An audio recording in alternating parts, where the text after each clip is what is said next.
Hello everyone, welcome back to Oliveboard. I am Pooja और आज मैं आप लोगों के लिए एक इंपॉर्टेंट टॉपिक लेकर आई हूँ विच इज़ नीर वर्सेस वीर। बेसिकली होता क्या है, जैसे कि हम सीपीआई एंड डब्ल्यूपीआई के बारे में बात करते हैं, वैसे ही आज हम इस पर्टिकुलर टॉपिक पर डिस्कशन करेंगे। लेकिन सबसे पहले बात करेंगे why it is in news. Okay, so let's begin. Real effective exchange rate means NEER and the nominal effective exchange rate means the NEER. ये दोनों चीज़ें न्यूज़ में हैं, क्यों? आइए हम देख लेते हैं। So real effective exchange rate and the nominal effective exchange rate was in the news due to the depreciation of the rupee by the 27.6 rupees against the USA dollar. यहाँ पर इंडियन रुपी की value में depreciation हुआ है। Depreciation का ये मतलब है, आप सिंपली ऐसा समझिए कि अगर $1 की वैल्यू, $1 इज इक्वल टू हमने ले लिया 50 रुपीज एंड अब आप देखोगे कि $1 इक्वल टू हो गया आपका 70 रुपीज। इसका क्या मतलब हुआ? इसका ये मतलब हुआ कि जो हमारी करेंसी है उसमें आपको डेप्रिशिएशन देखने को मिलेगा। मतलब अगर आप $1 दे रहे हो तो आपको मतलब आप $1 अगर इन्वेस्ट कर रहे हो, इसका मतलब 50 रुपए इंडियन करेंसी में दे रहे हो। यहाँ पे अगर डेप्रिशिएशन हुआ है मतलब $1 अगर आप दे रहे हैं तो आपको 70 रुपीज देना पड़ेगा इंडियन करेंसी में, तो इसको हम डेप्रिशिएशन बोलते हैं। तो यहाँ पर इंडियन रुपी में डेप्रिशिएशन हुआ है 27.6% अगेंस्ट द यूएस डॉलर। ठीक है, ये बात यहाँ पे मेंशन की गई है। कब से कब की बात मेंशन हुई है वो भी हम देख लेते हैं। तो you can see between April and 2014 and now, मतलब 2014 टू 2024 के बारे में बात हो रही है। इस पर्टिकुलर ड्यूरेशन में जो डेप्रिशिएशन हुआ है वो 27.6% है अगेंस्ट द यूएस डॉलर। मतलब 2014 में जो $1 था वो इक्विवेलेंट था 60.34 रुपीज का, बट नाउ $1 इक्वल हो गया है 83.38 इंडियन रुपीज का। मतलब इंडियन रुपीज की वैल्यू में डेप्रिशिएशन हुआ है अगेंस्ट द यूएस डॉलर। इसलिए आपको नीर एंड वीर ये जो टर्मोलॉजी है वो न्यूज में देखने को मिल रही है। सो हम डिटेल में समझते हैं कि आखिरकार ये होता क्या है, क्योंकि हम इसको अपने करंट अफेयर्स के साथ एसोसिएट कर रहे हैं। तो एक इंपॉर्टेंट टॉपिक इकोनॉमी से आपको देखने को मिलेगा। ये यूजफुल है आपके फेज 1 एग्जामिनेशन के लिए, फेज 2 एग्जामिनेशन के लिए, और अगर आप इंटरव्यू में अपीयर होते हैं तो मे बी एग्जामिनर इंटरव्यूअर आपसे पूछ ले कि क्या रीजन है इंडियन करेंसी में डेप्रिशिएशन होने का, या कैसे आप कैलकुलेट करते हो कि इंडियन करेंसी में डेप्रिशिएशन हुआ है। ओके है, सो स्टार्ट कर लेते हैं। इसके अलावा एक छोटी सी और इंफॉर्मेशन है, मैंने आप लोगों के लिए 2 बहुत इंपॉर्टेंट वीडियोस रेडी किए हैं जो अपलोड हो चुके हैं आई थिंक। फर्स्ट वीडियो है 5 ईयर प्लान, जिसमें मैंने बताया है कि फर्स्ट टाइम इंडियन करेंसी में डेप्रिशिएशन इंदिरा गांधी जी ने कब किया था, किस 5 ईयर प्लान में किया था। तो जो हमारे 5 ईयर प्लान्स हैं उनको डिटेल में मैंने जो बातें होती हैं जिनको आप लिख सकते हो वो बातें मैंने डिस्कस की हैं। इसके अलावा वी नो दैट कि 16th फाइनेंस कमीशन का फॉर्मेशन हो चुका है, बट 16th फाइनेंस कमीशन की रिकमेंडेशन तो अभी एप्लीकेबल नहीं है। अभी तो 15th फाइनेंस कमीशन की रिकमेंडेशन ही एप्लीकेबल है। आप लोग न्यूज में देखते रहते हैं कि रिसेंटली 41% जो आपका सेंट्रल गवर्नमेंट ने स्टेट गवर्नमेंट को फंड ट्रांसफर किया है, ठीक है, अपने डिविजिबल पूल से। सो ये डिविजिबल पूल क्या होता है, 15th फाइनेंस कमीशन का फॉर्मेशन कब किया गया था, क्या उनकी रिकमेंडेशंस थी, क्या अप्लाई किया जा रहा है, और रिकमेंडेशन मतलब कि 41% central government total tax collection का स्टेट गवर्नमेंट को देगी। सो स्टेट गवर्नमेंट को डिस्ट्रीब्यूशन किस बेसिस पे होता है, क्या पैरामीटर्स होते हैं, वो सारी चीजें उस रिपोर्ट में कवर की गई हैं। सो वो रिपोर्ट आपके लिए बहुत यूजफुल है, आप जाकर देख सकते हैं उसको। ओके है, तो देखेंगे। सबसे पहले हम बात करते हैं about the WPI and CPI. Normally अगर आप डेली रूटीन में जो हम कमोडिटीज यूज करते हैं, फॉर एग्जांपल आज टमाटो के रेट कुछ और है, कल टमाटर के रेट कुछ और हो जाएंगे। ये फ्लक्चुएशन मार्केट में चलता रहता है। इसी को हम इन्फ्लेशन कहते हैं। फॉर एग्जांपल 2010 में मैं 100 रुपीज की 10 कोक की बोतल परचेस करती थी, बट इन 2024 मैं 100 रुपीज में ओनली 2 कोक की बोतल परचेस करती हूँ। इसका ये क्या मतलब हुआ है कि मेरी परचेजिंग पावर कम हो गई है। इसका ये मतलब है 2010 से 2024 के बीच में काफी इन्फ्लेशन आ गया है। इसको हम कैसे कैलकुलेट करते हैं और आरबीआई कैसे डिसाइड करता है कि हमें क्या मॉनेटरी पॉलिसी बनानी है। सो आरबीआई सीपीआई को यूज करता है अपनी मॉनेटरी पॉलिसी बनाने के लिए, क्योंकि सीपीआई बताता है कि हमारी कंट्री में कितना इन्फ्लेशन है, और इसका जो बेस ईयर है वो 2011-12 से कंपेयर किया जाता है कि 2011-12 में कितना हमारी परचेजिंग पावर थी, and now in 2024 same commodity के लिए हमारी परचेजिंग पावर क्या है। तो इस तरीके से सीपीआई कैलकुलेट होता है और इन्फ्लेशन को ये बताता है हमारी कंट्री में। और इसी सीपीआई का यूज बेसिकली कौन करता है, आरबीआई करता है अपनी मॉनेटरी पॉलिसी को रेडी करने के लिए। सिंपल है। So CPI mean consumer price index and WPI मतलब होता है होलसेल प्राइस इंडेक्स। तो इन्फ्लेशन को कैलकुलेट करने के लिए हम ये टू इंडेक्स को यूटिलाइज करते हैं। वैसे जब करेंसी में डेप्रिसिएशन होता है तो करेंसी के डेप्रिसिएशन को कैलकुलेट करने के लिए हम रीर एंड नीर को यूज करते हैं। ओके है, तो ये आपको एक डिफरेंस पता चल रहा होगा। चलो हम देखते हैं एक एक करके कि कैसे बताया जाता है कि इंडियन करेंसी स्ट्रेंथ हुई है या वीकन हुई है। आइए हम देख लेते हैं। So India trade not only with the US, ऐसा तो है नहीं कि केवल हम यूएसए के साथ ट्रेडिंग कर रहे हैं। आपको तो पता है Singapore, Netherlands, Mexico and other countries है, सेवरल कंट्रीज हैं, आपकी सऊदी है जिनके साथ हम ट्रेडिंग करते हैं। मैक्सिमम करेंसी मतलब मैक्सिमम कंट्री के साथ हम फ्री ट्रेड एग्रीमेंट और इंडियन करेंसी में, लोकल करेंसी में ट्रेड करते हैं। लेकिन जो मैक्सिमम आपकी बास्केट है, जनरली जो आपकी ट्रेडिंग होती है अलग अलग कंट्रीज के साथ, वो सभी के साथ तो इंडियन रुपी में ट्रेडिंग नहीं होती, लोकल करेंसी में सभी के साथ तो ट्रेडिंग नहीं होती। यहाँ पर अलग अलग करेंसी में हमारी ट्रेडिंग होती है, राइट। तो यहाँ पे वही चीज लिखी गई है कि India trade not only with the USA. तो हमें केवल depreciation with respect to the dollar नहीं देखना है, हमें डेप्रिसिएशन यूरो के साथ भी देखना है, क्योंकि हम यूरोपियन यूनियन के साथ भी ट्रेडिंग कर रहे हैं। ठीक है, तो हमें अलग अलग करेंसी के रिस्पेक्ट में इंडिया की जो करेंसी है उसका डेप्रिसिएशन देखना है। ठीक है, okay, it export good and the services to the other country as well while also importing from them. Okay, so hence the strength or the weakness of the rupee is a function of its exchange rate. Exchange rate मतलब कि $1 की value और Indian currency की value क्या है, 1 euro और Indian currency की क्या वैल्यू है, ये आपका एक्सचेंज रेट हो जाता है। तो exchange rate with not just a US dollar but also with the other global currency. तो हम क्या करते हैं, फॉर एग्जाम्पल हमने 3 यहाँ पर कंट्रीज ले ली हैं, यूरोपियन यूनियन ले लिया है, वहां पे हम यूरो में ट्रेडिंग कर रहे हैं, या फिर हमने इसको फ्रांस ले लिया है, तो फ्रांस में हम यूरो के साथ ट्रेडिंग कर रहे हैं। उसके बाद अगर हम बात कर रहे हैं यूएसए, तो यूएसए से हम ट्रेडिंग जो करते हैं वो डॉलर में करते हैं। ठीक है, जैसे चाइना के साथ अगर हम ट्रेडिंग कर रहे हैं, या फिर हम रशिया एक बहुत बड़ा पार्टनर है, रशिया के साथ हम ट्रेडिंग कर रहे हैं। ठीक है, तो अलग अलग कंट्री की अलग अलग करेंसी के साथ जनरली हम क्या करते हैं, ट्रेडिंग करते हैं। सो अब हमें यहाँ पे क्या कैलकुलेट करना पड़ेगा, हर एक करेंसी के साथ हमारा क्या एक्सचेंज रेट है, मतलब 1 यूरो इक्वल टू कितना इंडियन रुपीज, $1 इक्वल टू कितना इंडियन रुपीज, एंड अगर जैसे कि 1 रेनबिनबी हो गया, 1 एन हो गया, युआन हो गया, उसके रिस्पेक्ट में इंडियन करेंसी क्या है, इसको हमें कैलकुलेट करना होता है, जो हमारा एक्सचेंज रेट होता है। ठीक है, तो हम इस एक्सचेंज रेट को कैलकुलेट करते हैं, और ऐसा नहीं कि केवल डॉलर के रिस्पेक्ट में, हम जो मेजर करेंसीज हैं उन सब के रिस्पेक्ट में अपने एक्सचेंज रेट को चेक करते हैं, जिसे हम इफेक्टिव एक्सचेंज रेट कहते हैं। इसे हम क्या कहते हैं, इफेक्टिव एक्सचेंज रेट। और इसका हम क्या फाइंड आउट करेंगे, एवरेज।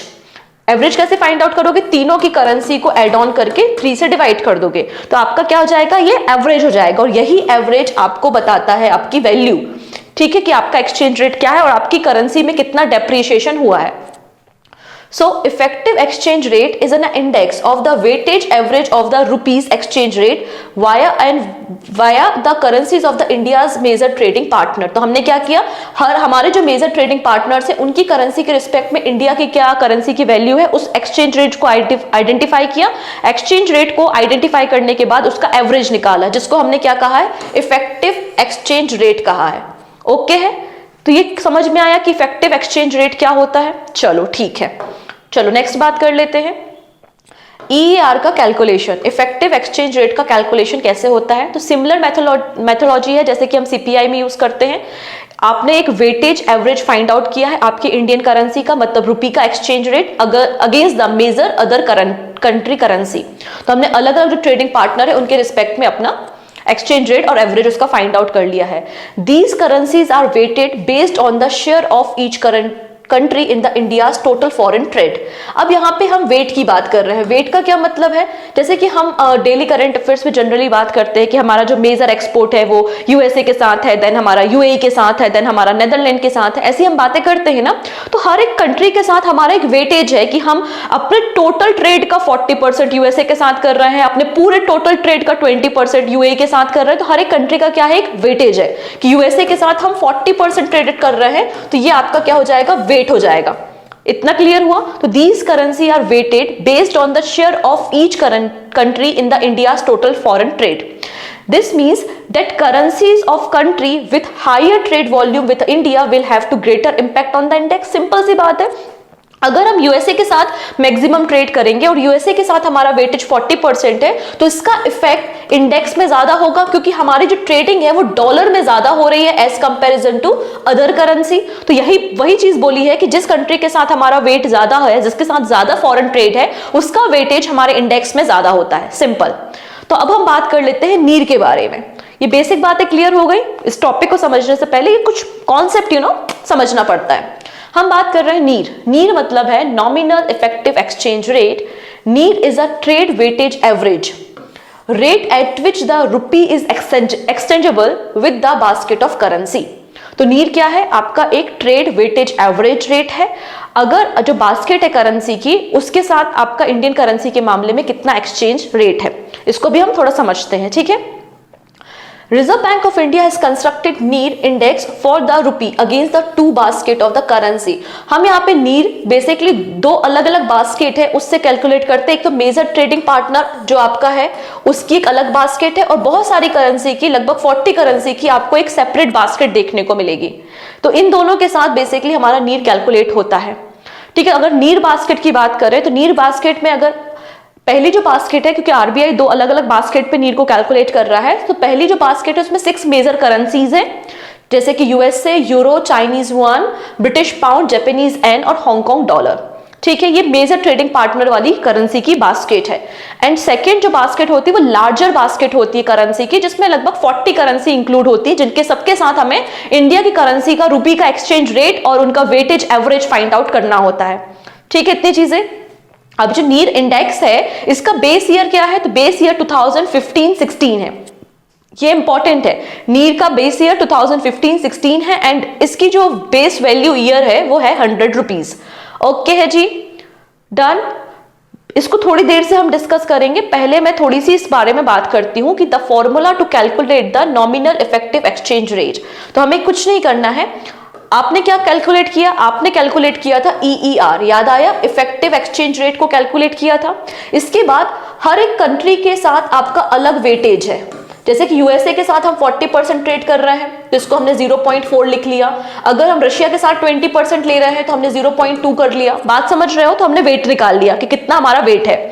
सो वेट और इफेक्टिव एक्सचेंज रेट को मल्टीप्लाई किया। वेट और इफेक्टिव एक्सचेंज रेट एक कंट्री का, फिर अगली कंट्री का, सिमिलर सो ऑन, जितनी भी कंट्री के साथ हम ट्रेडिंग कर रहे हैं। और उसके बाद हम क्या कैलकुलेट कर लेते हैं? इससे नीर को कैलकुलेट कर लेते हैं। क्लियर है? तो नीर को इस तरीके से कैलकुलेट किया जाता है। आपका effective exchange rate multiply by the weightage average of particular country जिसके साथ हमारी ट्रेडिंग हो रही है। ओके है जी, इतना समझ में आ गया? चलो वापस आते हैं कि हमने नीर को कैसे कैलकुलेट किया। सो यहाँ पर जो हमारी 40 करेंसी बास्केट है नीर की, उसके अगर हम डेप्रिसिएशन की बात करें, जो डिक्लाइन हुआ है, डिक्लाइन बाय अराउंड 32.2%। ठीक है। 32.2% यहाँ पे डिक्लाइन हुआ है बिटवीन 2004-5 टू 2023-24। ये आपकी ब्रॉडर बास्केट है जिसमें 40 से ज्यादा करेंसी इंक्लूड की गई हैं। अगर हम छोटी वाली बास्केट मतलब 6 करेंसी की बास्केट को देखते हैं तो उसके में भी आप देखोगे डिक्लाइन हुआ है बाय द 40.2%। 40.2% यहां पर हुआ है। अगर आपका नीर इंक्रीज होता है मतलब आपकी जो इंडियन करेंसी है उसमें अप्रिशिएशन हो रहा है, और नीर अगर डिक्रीज हो रहा है मतलब आपकी करेंसी डेप्रिशिएट हो रही है।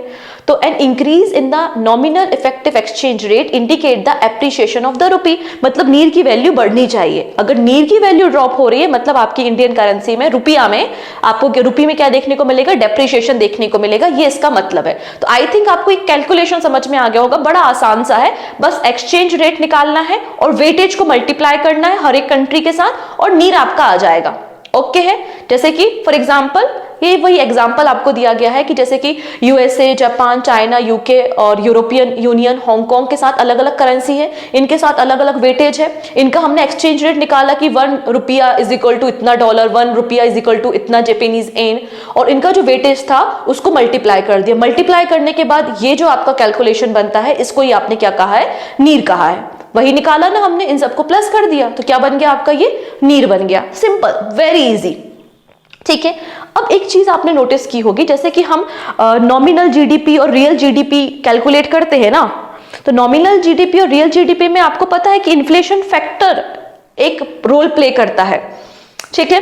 नॉमिनल जीडीपी में जनरली हम इन्फ्लेशन फैक्टर को इंक्लूड नहीं करते हैं, करंट प्राइस पे निकाल लेते हैं, लेकिन जो रियल जीडीपी होती है वो हम इन्फ्लेशन के साथ बेस ईयर के साथ कैलकुलेट करते हैं। वैसे ही यही डिफरेंस आपको नीर एंड रीर में देखने को मिलेगा। नीर में कोई भी एडजस्टेड फैक्टर नहीं है, कोई भी इन्फ्लेशन को एडजस्ट नहीं किया गया है, बट जब हम रीर की बात करते हैं तो हम वहां पर इन्फ्लेशन फैक्टर को एडजस्ट करते, तो आपका एक और पैरामीटर इंक्लूड हो जाता है, वो है इन्फ्लेशन। ओके है जी, डन। तो वही डिफरेंस जो नॉमिनल जीडीपी और रियल जीडीपी में होता है, वही डिफरेंस आपको नीर और रीर में देखने को मिलता है। ये बेसिक सी बात है। सो बात कर लेते हैं अबाउट द रीर। रीर का मतलब क्या है? Real effective exchange rate is a measure that taken into account the inflation differentiation between a country and its trading partner. तो यहां पर हमने इन्फ्लेशन को बेसिकली कैलकुलेट किया है। It provide a more accurate measure of the country. ठीक है, ये ज्यादा एक्यूरेट होता है एज कंपैरिजन टू द नीर, क्योंकि नीर में हमने यहां पर इन्फ्लेशन को कैलकुलेट नहीं किया है। ठीक है, इसका फॉर्मूला क्या हो जाएगा? तो सिंपल सा फॉर्मूला है, नीर का मल्टीप्लाई हमने सीपीआई डोमेस्टिक और सीपीआई फॉरेन से मतलब कर दिया है। तो CPI domestic upon the CPI foreign, इसको हमने मल्टीप्लाई किया है नीर से, तो हमारा रीर आ जाएगा। ठीक है, इतनी चीजें, मतलब हमारा जो इंडिया में फॉर एग्जांपल पैडी के प्राइजेस, चावल के जो प्राइजेस है वो देख लिए हमने डोमेस्टिक मार्केट में, फॉरेन मार्केट में क्या प्राइजेस है वो देख लिए। इनका रेशियो निकाल के जो नीर निकाला था ना हमने, उसके साथ मल्टीप्लाई कर दो, तो इससे आपका एडजस्टमेंट पता चल जाता है कि इन्फ्लेशन क्या है और आपने क्या कैलकुलेट कर लिया, आपका रीर कैलकुलेट कर लिया। तो इस तरीके से सिंपल सी बातें होती है, तो बड़ा आसान सा था। इसके अलावा अगर आप लोग भी सेबी एग्जामिनेशन की प्रिपरेशन कर रहे हैं, तो हमने आप लोगों के लिए एक क्रैश कोर्स लॉन्च किया है for phase 1 and phase 2 preparation, जिसमें आपको live classes with mock test देखने को मिलेंगे और यहाँ पर करंट अफेयर्स के कैप्सूल को भी इंटीग्रेट किया गया है। तो आप इसमें एनरोल कर सकते हैं ऑलिव बोर्ड के एप्लीकेशन से। ओके है जी, सो आज के लिए इतना ही। आई थिंक ये टॉपिक आपको इंटरेस्टिंग लगा होगा, यूजफुल लगा होगा, तो प्लीज शेयर, एंड पहली बार आ रहे हो तो सब्सक्राइब कर लेना। Take care.